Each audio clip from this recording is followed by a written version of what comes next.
how this war in Ukraine changed the Russian army, and how do you see the current state of the Russian army? Well, the thing is that the Russian army, first of all, is an army that has a very consistent doctrinal backbone. This is the Russian army was designed to fight to defend the Russians. Let's put it that way.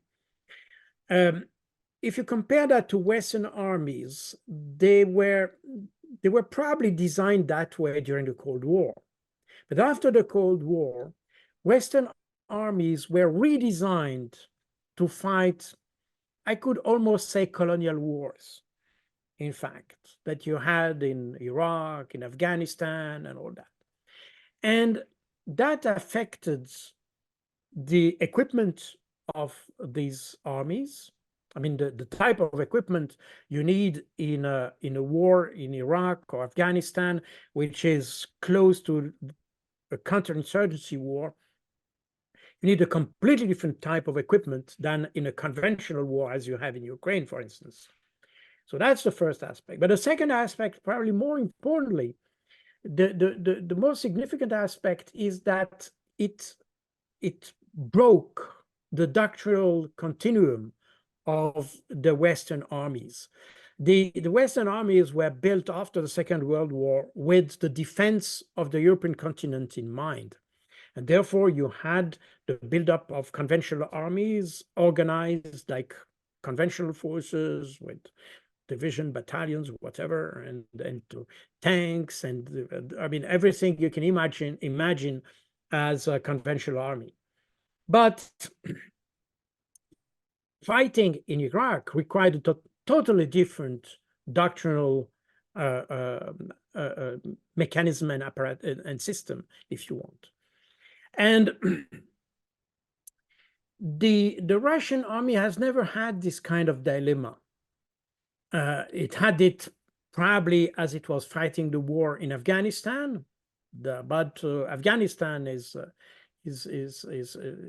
long ago, if you want. Since the end of the Cold War, the Russians continued to elaborate their doctrinal system, I would say, into a consistent system. They integrated technological advance and all that to improve the integration of intelligence, for instance, into decision making and so on and so forth. So, meaning that what the Russian had needed was an impulse to boost the implementation of this doctrine into new equipment and to boost, if you want, the military-industrial complex, if I can put it simply.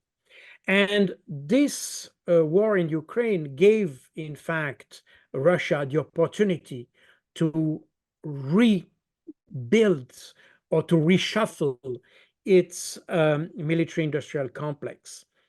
But importantly, as I said, they had not to reconstruct the doctrinal aspect. So even if you compare even the doctrinal system of the Russians today with the one they had in the Soviet Union, would say that it's very similar.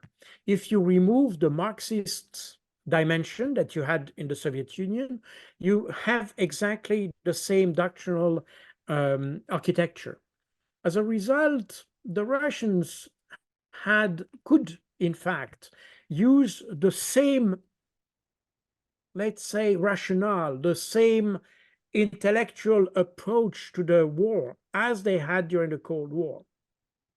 And that's exactly what you see now. That's why I think, even if assuming Europe would engage Russia physically on the battlefield by sending battalions or brigades or whatever, I think the West would have a hard time against the Russian because they had this continuum in the doctrinal thinking, doctrinal architecture that gave them a very robust doctrinal approach to the conflict. And what we can see on the battlefield in Ukraine is a Russian military that has improved because it is it had to be after all, it had not fought a war since the the Cold War. I mean, before the Cold War, in fact. So it had to relearn a lot of things.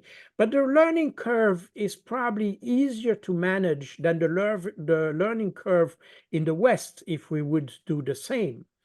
And this is why you have a very robust army that has improved. If the West would engage the Russians, it would have to go through a kind of revolutionary process to adjust to the Ukrainian battlefield, while the Russians have just to face an evolutionary process. And that's exactly what you have seen in the last 2 years. They improved their equipment. They improved the integration of their equipment. They didn't change radically their equipment, but they improved the integration of them. They made, in fact, what you can see in the Russian army today is a very sophisticated and consistent and coherent machinery that works. I mean, it has its own flaws as any machinery, and war is never certain. I mean, it's not because you have the best equipment that you are certain of winning. But at the same time, they don't have to struggle to adjust their system. The system is in an evolutionary process, while the Ukrainians on the other side, that were trained in the last 10 years, I would say, they were trained by NATO, by officers who had no experience of a conventional battlefield. And it's interesting because we see, I mean, the feedback of Ukrainian soldiers and Ukrainian officers who have been trained in the West in the last 2 years, because in order to use the Leopard 2 tanks and the Challengers and all that, the Ukrainians were sent to the West in Western armies to perfect their tactics and things like that. But when they came back in Ukraine, it's interesting to see that they confessed that they were disappointed by the level of the NATO officers who didn't understand the nature of the war which is fought in Ukraine. And I was amazed to see, and that was reported by the Washington Post, by the way. That was also reported in the Ukrainian press, by the way. But I was amazed to see that Ukrainian soldiers complained that the Western officers didn't prepare them for the war they were fighting in Ukraine. They said they don't know the war we are waging in Ukraine. So we have here a very strong discrepancy in the doctrinal the doctrinal approach to this conflict, and that gives the Russians a significant advantage. Now we have also to see that if you look at the military equipment of the Russians, also there you see an evolution. I mean, basically, they still have the Kalashnikov that was created in 1947, and it was, of course, improved with the time. And what you have today, what the Russian soldier has today, is basically an improved version of this Kalashnikov. It works the same way. This reliability has been improved. Its ability to accommodate different type of sites and things like that.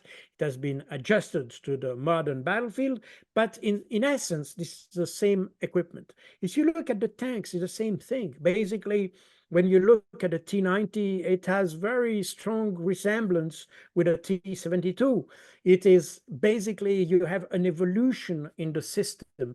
A lot of components are modular, so you don't have to reinvent the wheel each time. You just have to adjust a few things, and you can replace very easily one piece with another. So the whole system, and they're still using, by the way, artillery pieces that were designed in the Cold War. They simply adjusted the fire control system, because at the end of the day, the trajectory of a projectiles will always be the same, basically. Ballistics has not changed. But what you can improve is the accuracy of the projectile. So you have to improve the projectile, and you have to improve the fire control system. And when you have a precise or accurate fire control system, what you just have to adjust is the reconnaissance, so that you can identify a target very quickly and transmit it to the fire control system so that you can fire. But the cannon or the howitzer itself doesn't need to be changed, in fact. And you see, this is an evolutionary process that you have in the Russian army that makes it extremely robust, as opposed to the Ukrainian side. The Ukrainian side started the war, as I said, with old Russian equipment, in fact, because the Ukrainian army was basically equipped with Russian equipment. Then they had to adjust to other kind of equipment, things about artillery. They rapidly exhausted their own ammunition of 152 millimeters. And then they received howitzers and artillery pieces from the West, which have a 155 millimeter caliber, meaning that you can no longer use your old Soviet weapons, but you have to adjust to a new system with new logistics, with new which were designed in a different manner. I mean, the French Caesar was not designed for the same purpose as the two S7 on the Russian side, because the Caesar system was designed for, let's say, to simplify, was designed for what the West or the Americans call sniping artillery. So you find not many shots, but very precisely.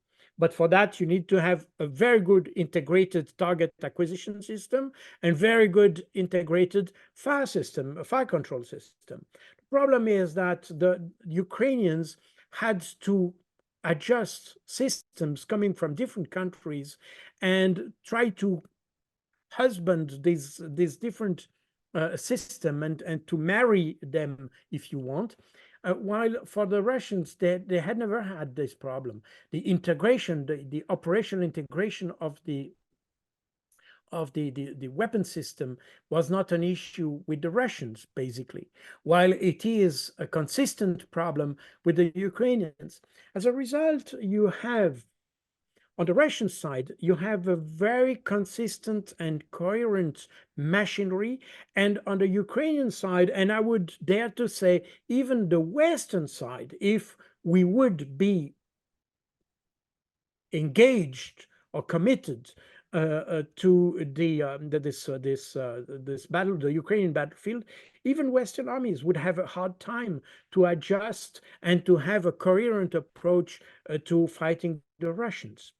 And in addition to that, when talking about the doctrinal aspects, when you go deeper into that, the Russians, as I said, have a consistent doctrinal approach to the conflict. They also have a consistent and their equipment is tailored for this doctrine, meaning that if the Russians would start to have big operation, big mobile offensive operation, as they did in the very early phase of the special military operation in the northern part of Ukraine.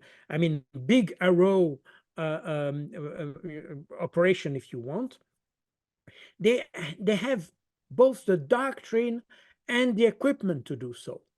while the West is no longer equipped for that, because when they were fighting in Iraq or in Afghanistan, basically they were rather static, and they were fighting a static war against insurgent. And you had only some special operation troops moving around, but you had no consistent operational activities as such. By the way, if you look at the Western doctrine, you would say that the operational art is almost forgotten. You have tactics and you have strategy, but the operational art is almost forgotten. While if you look at the Russian doctrine, operational art is the centerpiece of the doctrinal approach to war. And that gives again, the Russians a more robust capability to approach a war like as you would have in a conventional war in Europe or Eastern Europe, as it is the case in Ukraine. So we have a totally different approach to the war that explains why the Russians are in fact more effective, and explains also why the Russians probably without any surprise would fight a war with less fatalities and casualties than the Ukrainians. And that's in the nature of the conflict that was started. And I think the problem with the Ukrainians is that they were probably misled by the West and the Western advisors that were in Ukraine at the time. And I know because I have been after 2014, I was also involved as member of NATO. I was involved in Ukraine as well. And I can say that the people who NATO sent there was in the framework of the Partnership for Peace, because Ukraine was not member of NATO, but member of a Partnership for Peace, which also deal with training and this kind of thing. So there was a training provided by NATO to Ukrainian forces under the hat of the Partnership for Peace. But we can see that these the training we provided was not really tailored for this kind of conflict. So I could myself witness that. So that's in a nutshell, that's explained that the Russian military is in fact made for the type of war Russia is waging. The tanks are suited for this kind of terrain. I explained in my last book, for instance, that if you compare the height, just the height of a tank, you could see that the Leopard 2, and myself, I used to be commander of a Leopard 2 battalion. It's a fantastic machine. It's a fantastic tank with huge performance and all that. But it is made to be used in a terrain which is the Central Europe terrain, which is slightly hilly, with slightly hill. So the tank itself is very high in order to cope with the terrain. Look at the T-90, for instance. The Russian T-90 is extremely low on the ground. Why? Because it's designed to fight on this low terrain that you find in Ukraine and the eastern part of Russia. And therefore, it's much more difficult for a Ukrainian tank commander to detect a T-90 that it is for the commander of a T-90 to detect a Leopard 2 tank. If the Russians would use T-90 in Switzerland, in my country, then they would have a hard time, because their tanks is not designed for the type of terrain we have in Central Europe. But using tanks that are designed for Central Europe in Eastern Europe is a disadvantage. So you have all these kind of details that make the difference between what Ukraine has and what Russia has. By the way, a lot of equipment that has been provided to Ukraine in the second half of 2022 and in the first half of 2023, are equipment that were designed to fight in Iraq or in Afghanistan. And if you can see those vehicles like MRAP, for instance, these armored fighting vehicles that are wheeled and very high on the ground, because in a counterinsurgency, the important is that you need to be very high above ground to detect a possible ambush and things like this. So you need to be very high on the ground. I remember when I was in the late 80s in with the South African Army in Angola. They had those very high vehicles. They were very high on the ground. They were mine-proof, by the way, so they had a V-shape chassis underneath to protect against landmines, and they were very high on the ground, so they could detect what they used to call terrorists at the time, because these terrorists were hiding in the high grass. So you need a total different type of vehicles, and that's exactly the West has provided this kind of vehicles to the Ukrainians. But as I said before, if you look at the terrain in Ukraine, it's extremely flat. So you don't need to have a very high vehicle. A high vehicle will be detected very quickly and will be destroyed equally quickly. So these, in fact, we didn't try to, that probably goes back to to your previous question. We didn't try to help Ukraine. We tried to weaken and defeat Russia. And therefore, we didn't pay much attention to what we delivered to the Ukrainians. We didn't give them the equipment that would give them victory. We just give them equipment that would keep Russians busy on the battlefield. Basically, that's what we did. So there was no real, in fact, we didn't make any, let's say, honest effort to help the Ukrainians to win. So you can come now with additional equipment, additional ammunition, additional all that. The problem is that what we provided to Ukrainians will not allow to have victory. And everything we are doing now is to allow the Russians to pursue their initial objective, which is to demilitarize Ukraine. And I said at the beginning that the purpose, the stated objective was demilitarize the threat against Donbass. But again, here we have also to think how the Russians understand war. They understand war as Clausewitz did. That means that when you reach an objective, the objective you reach, let's say an operational objective, allows you open the door to a strategic objective.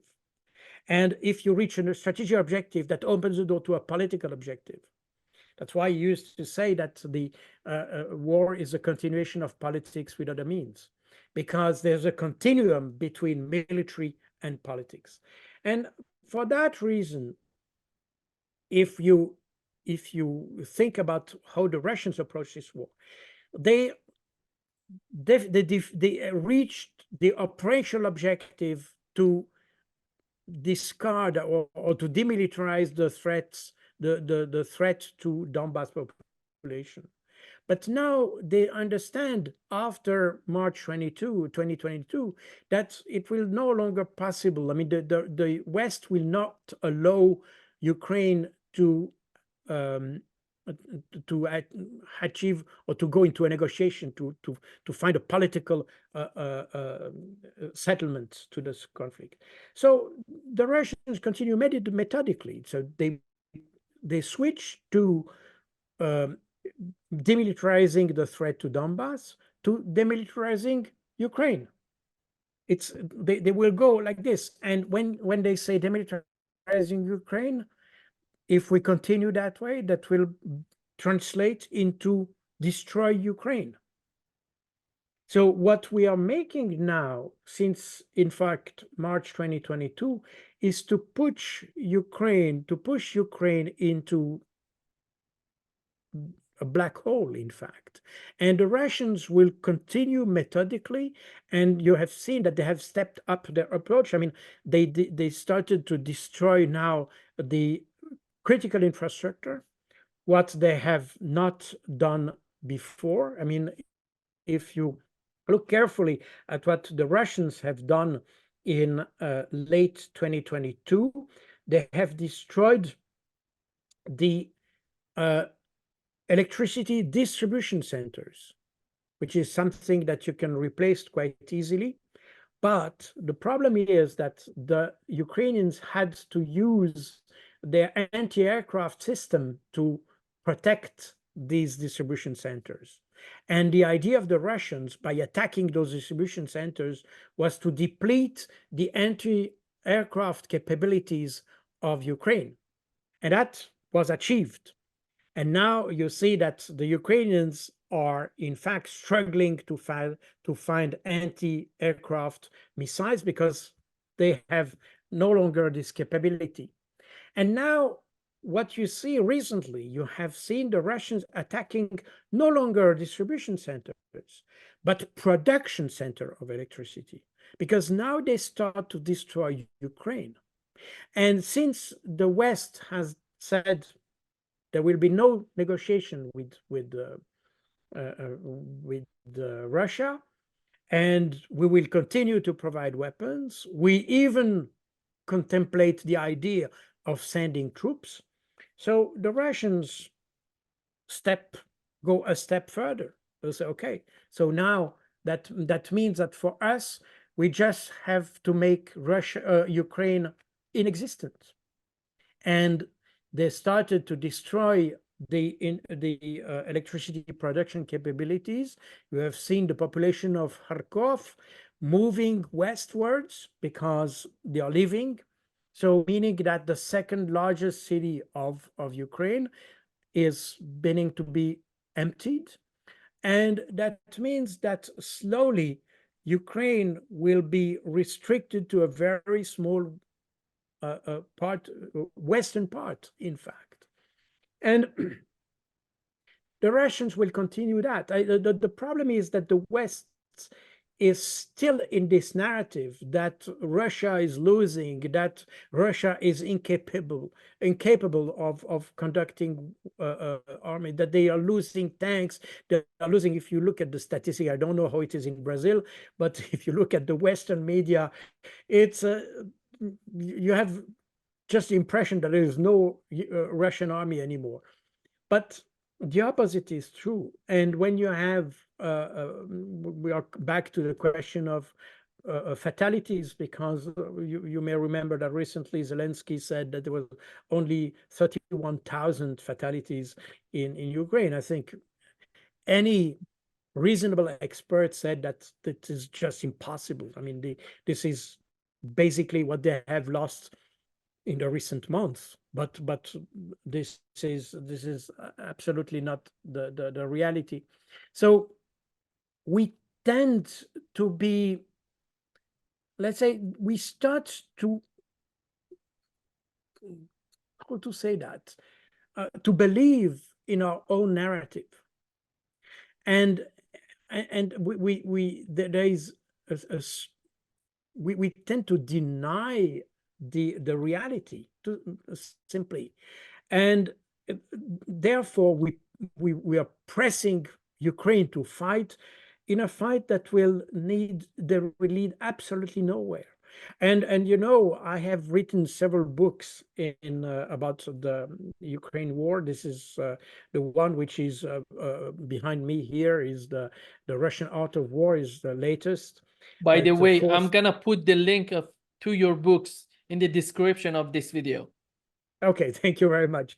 But that's the fourth book that I have I've written, and because I've written these books, and basically I noticed that today Ukrainian generals say what I used to say in my first book. You see, so this is very, very strange, because the West doesn't want to acknowledge the reality, and even tends to say, if you are in a different opinion, then you are, of course, a support of Vladimir Putin and all that.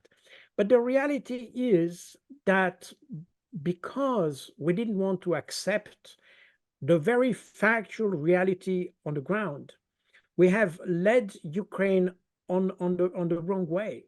And as a result, we will have, and what we are witnessing now, and that's the reason why the West is panicking, by the way, because we see that, in fact, we pushed Ukraine towards a blatant defeat.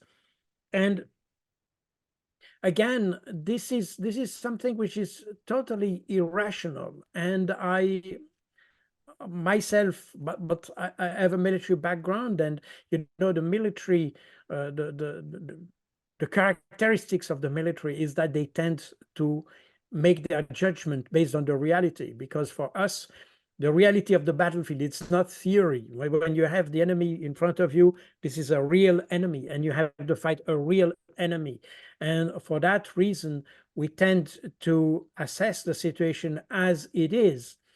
And in addition to that, I have a background in intelligence. In intelligence, you're not trying to make politics. In intelligence, you try to present to the decision maker. And for me, the people I was advising were in fact the defense minister. So when you go to this person and you say that's the situation, you're not trying to make politics. You are just trying to make the situation and to present the situation as factually, as honestly, as objectively as it is. He's the politician. He has to make decision. But you, as an intelligence and military officer, it's not your task try to distort information in order to influence a decision. You have to make an assessment that opens the different doors for him to take his own decision. You're not making the decision for him. And that's exactly the way I designed my books. By the way, if you read my books, you will see that a lot of sources are in fact coming from Ukrainians themselves, in fact, because the Ukrainians themselves have already warned that they were misled. And I'm not talking about the official propaganda, because the official propaganda is what the Western media tends to reflect. But even in the Ukrainian media, you have people who are quite critical, actually. And it's in a very limited way, because obviously the country is at war, and obviously they have laws that prevent to be too critical. And this is certainly the way it is in a country that is at war.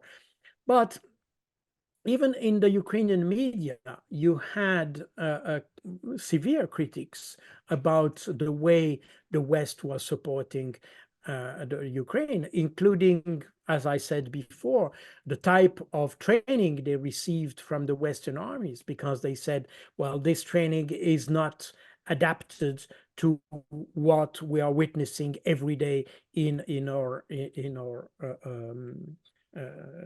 on the battlefield. And in addition to that, the Ukrainians themselves have been very critical at the Western media. I mean, I've seen, I mentioned that also in my book, so that was last year, that you had Ukrainian soldiers saying, well, when we came here to the front line, we were told that the Russians were weak, that they had no ammunition, that they were poorly commanded, and that the leadership was, they were basically coward, and they would flee as soon as we came. They had no equipment anymore. Our tanks were superior and all that. And they said, well, what we noticed is that when we came on the front line, it was exactly the opposite. The Russians are better equipped than us. They are better trained than us. They have more ammunition than us. They have more consistent equipment and logistics than we do, and so on and so forth. So, and that you could see in the Ukrainian media. So it's fascinating to see that even the Ukrainians themselves were very critical about the way the Western countries supported them. And in the West, we didn't take any lesson from that. We just continued based on our narrative. And in fact, we are just pushing Ukraine to the disaster.